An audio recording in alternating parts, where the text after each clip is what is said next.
كحة في نص دقيقة من أعشاب حوالينا في البيئة، حبة بركة وانزل بيها واللي مناعتك تفرح فيها.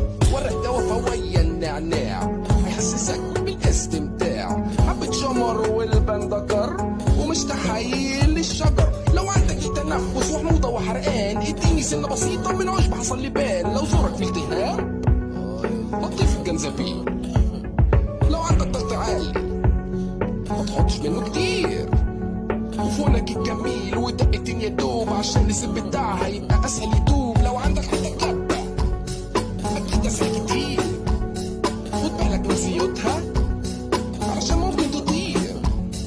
وفي اي مصفى عندك هتحط معلقتين، ممكن حتة قماش واربطها من الجنبين. وفي اي كنكة عندك وتسلي بقى فنجان من المية يا باشمهندس وسيبها للغليان. ولما المية تغلي اعمل ايه؟ انزل بالاعشاب فيها، ما تزيدش عن دقيقة بعدين اطفي عليها.